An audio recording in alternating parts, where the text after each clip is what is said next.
Hello and welcome to Edukemy's YouTube channel and editorial discussion for 23rd May 2022. My name is Singh, and in this video we shall discuss two editorials, one from today's Indian Express and the other one from today's The Hindu. They are titled "The Carbon Footprint Cost" and "Food Security Does Not Need This Surgical Strike." These two editorials primarily speak about India's agriculture production, its export, and the urgent reforms required in this particular sector. Important editorial discussion from the perspective of GS Paper 3 Economy. If you like this initiative, share some love through likes, comments, and shares. Let's discuss. The editorial begins by saying that India has seen a very good export growth of agriculture produce, 20% growth over the last year, and this year the total agriculture export are amounting to $50 billion. In fact, the top five products which are getting exported by India are number one position by rice, then marine products, sugar, spices, and buffalo meat. Now, these are the top products from India. And there is a question which has been asked in the editorial: are we going in the right direction when we see a huge rise in the exports?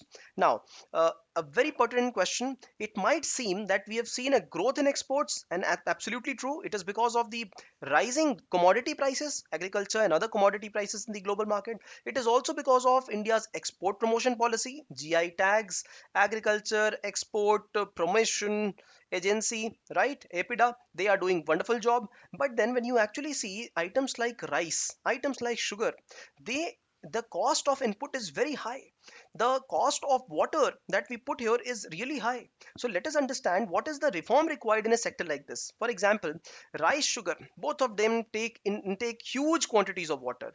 Rice itself takes around 4,000 liters of water for 1 kilo of production. 1 kilo of rice that you want to produce will need 4,000 liters of water, and sugar is no less. For sugar, 1 kilo production we need around 2,000 liters of water. What are we doing? We are virtually exporting water, and this is called as virtual water export. So a good keyword for you people.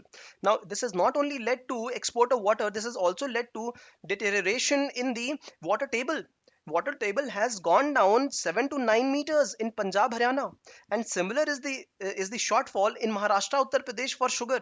And have we changed our trends? No, we are still cultivating these crops. Why? Because sugar gets FRP, fair and remunerative prices, right? Similarly, rice gets what? MSP, minimum support prices. See, our contribution to the total international rice export is 40%, India's, and this is around 20 million metric tons. Now, the issue here is that now when we are exporting more of rice, it does not mean that we receive more money. There are diminishing returns. Why? Because as we have started to flood the international market, it is leading to excessive rice product in the market, and this is leading to lowering of the cost. So while all the commodity products in the international market, especially agriculture products, they are touching sky high prices, rice prices are falling. It is because India is exporting 40% of rice, and this has been seen in Thailand as well, right? Thailand imports rice from India, and the prices are below par there. So we must be exporting say 12 to 15% of the global rice market, not 40%. This is causing diminishing returns, and the cost is very high. The cost is not only in terms of the water that we are paying. The cost is also in multiple ways. For example, rice field, paddy cultivation, and a lot of methane emission happens from these areas. Not only that, what are the input costs? Imagine the cost of water, imagine the cost of electricity, fertilizer, seed input that we pay. All this is the cost that is incurred to the government. So this particular thing is required. We need to free up, we need to see, prioritize first of all what is the sustainable export policy for agriculture. And if it is not rice, then we must rationalize the production of rice and production of sugarcane. And while we do this, we also have to have urgent reforms in agriculture sector as a whole.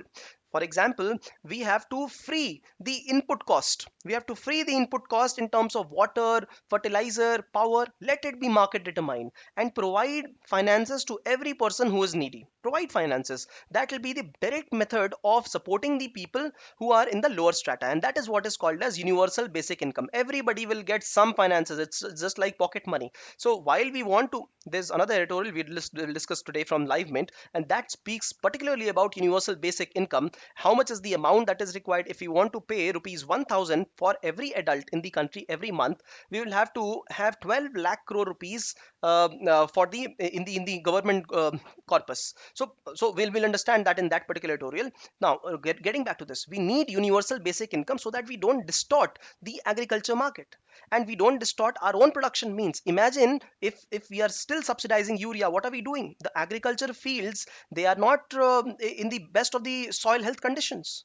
Now this will also reduce. So one is universal basic income, market prices, reducing carbon footprints in the sector. So we must use, see, water is required at places. We will have to use micro irrigation, direct seeded rice rather than flooding the whole field, and alternately wetting and drying of the field. This will need less of irrigation methods.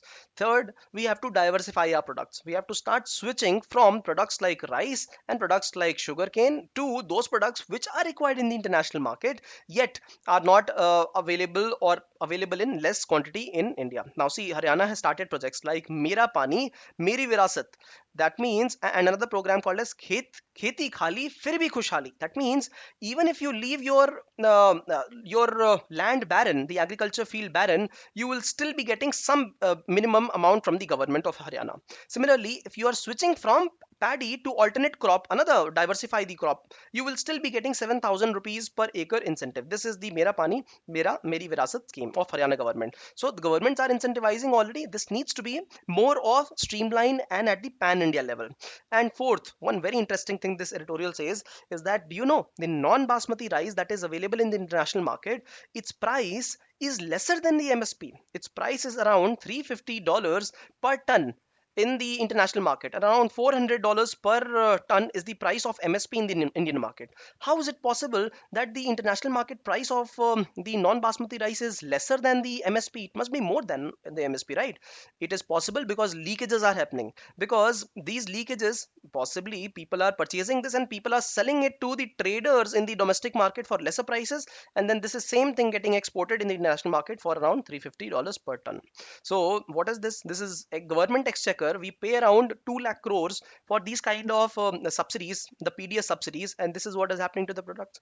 Rather than this, provide income to everybody. This will be far more efficient, and we will also be able to handle issues like carbon footprint. We'll be able to diversify our products. We'll be able to plug leakages. That will be great. Water is a scarce resource, and we'll be able to save on huge amount of subsidy. Imagine this, a huge, humongous reform, and this will not be a populist measure, but it will be an important measure. Now, the other editorial also speaks alternatively of wheat export ban. Now, quickly explaining that. See, are we falling short of the total wheat that we have in the country? No, we are not. We will be still producing 100 plus million tons. So will there be shortage for PDS? No, we also have savings. The savings of the last year are very good. And we also have rice as the alternate cereal in case we want to distribute through Prime Minister's Garib Kalyan Ann Yojana. Right, so this is there. Now government has banned the export to cool down the prices of atta, wheat, etc. in the domestic market. Inflation is also exceeding. That's fine. See, government had targeted around 45 million metric tons of total procurement from farmers, but possibly it will be able to procure only 20 million metric tons. Rest of them will be procured. All these we are producing 100 plus no million metric tons. It will be procured by the private stakeholders. So this is where the article stresses that these are the times when there will be stress to the farmers, and what government is doing is not procuring these items, not giving them MSP, but providing the private stakeholders to start purchasing these commodities from the market. And this is not good because the private stakeholders will not give the good prices to the farmers, and it will only have the private sector as taking the profit and not the farmers. So this is an important editorial from that perspective. See, the opinion in both the editorials then are opposite, because here we are talking of PDS system and it should be procuring the wheat. On the other hand, the past one was saying that we must diversify the item. So there must be urgent way in which we start universal basic income scheme through which we are able to provide certain minimum guarantee to everybody on the basis of the amount of land, acreage of land they have, right? So this is the conclusion that we can draw. We also understood very importantly the export basket of the agriculture commodities that we have, and what are the reforms that we need for sustainability viability of agriculture export from India. Now, quick question: mention 4 urgent changes required in India's agriculture export policy. State the reasons alongside. The answer is right here, but then you got to exercise your mind. Type down in the comment section. You've got a question, please put it down again. And in case you like this initiative, share some love through likes, comments, and shares. Thank you for watching.